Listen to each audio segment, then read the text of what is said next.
Belum jeda begitu ya, ada bahasan terkait dengan perluasan lahan bahkan yang kalau kita lihat di luar Pulau Jawa seringkali tidak berhasil, tidak sukses atau gagal begitu ya Bu. Sebut saja misalnya ada juga food estate begitu. Nah menurut kacamata Anda sendiri Bu Rina bagaimana terkait dengan perluasan lahan tapi juga kalau kita lihat sebetulnya di pemerintahan sebelumnya sudah dilakukan begitu ya berbagai upaya terkait dengan perluasan lahan begitu agar bisa berhasil nyatanya memang masih gagal begitu Bu. Lalu juga ada alih fungsi lahan juga.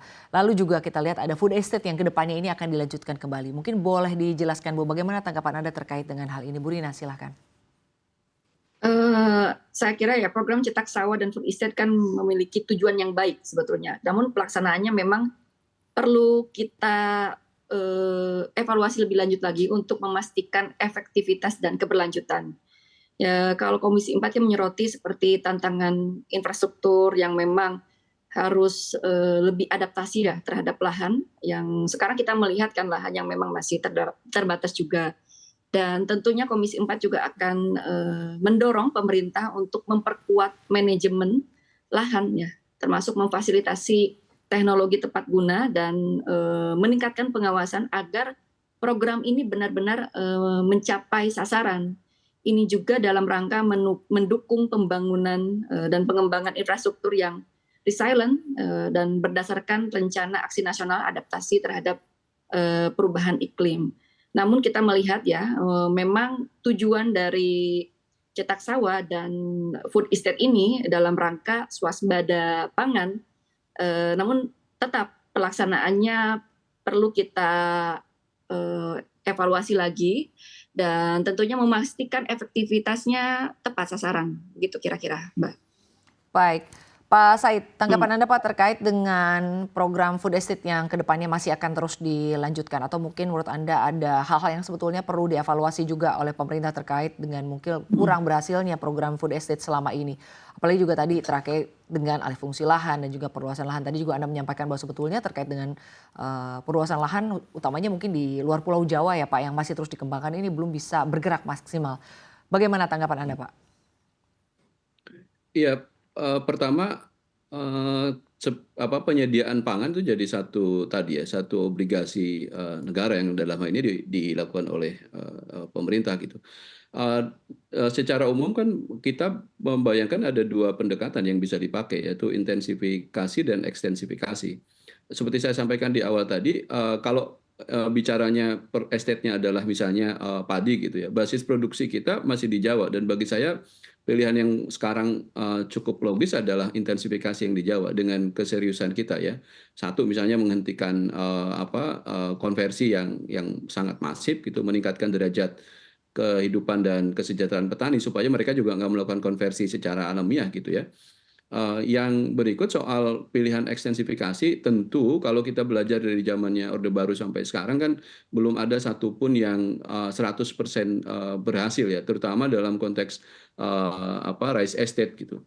Nah, pilihan membuka lahan, apalagi ada target misalnya di Merauke ya, menambah dari yang zamannya Pak SBY, saya kira perlu sangat hati-hati dan kalau dalam kacamata kami ada banyak pertimbangan yang harusnya dilakukan oleh pemerintah, melihat pada kegagalan-kegagalan yang, terjadi sebelumnya. Misalnya yang terbaru kan di Kalteng gitu contohnya, atau bahkan sebelumnya di Ketapang juga ada, kemudian di lahan gambut zamannya, Orde Baru juga sama gagal gitu.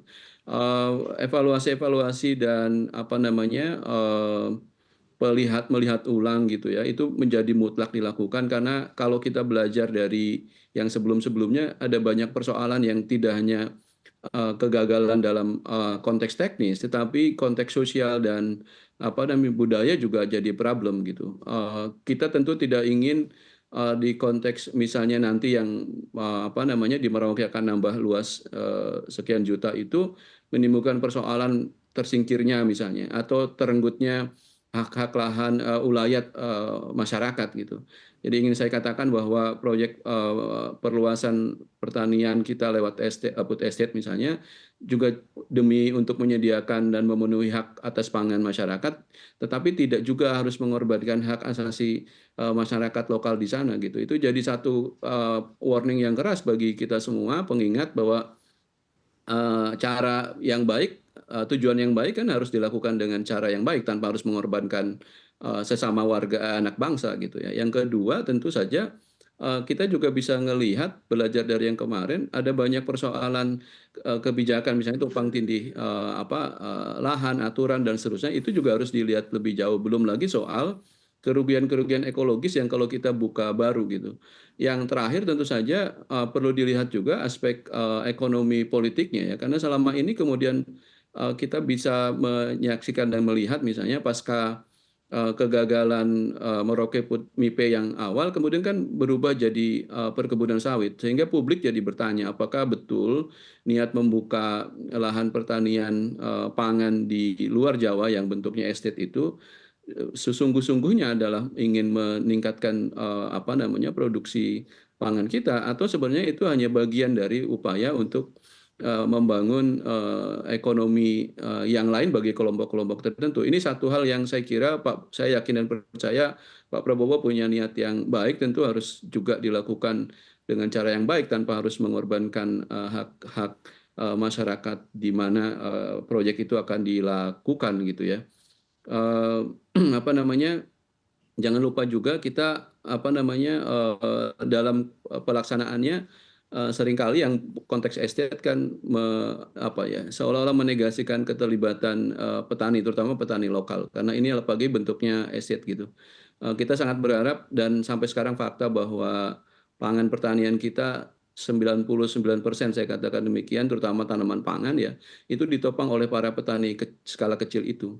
Kalau kemudian ini justru menghilangkan peran dan bahkan hak mereka, maka menurut saya jadi sangat tidak elok apa yang akan dilakukan. Kira-kira gitu, Mbak.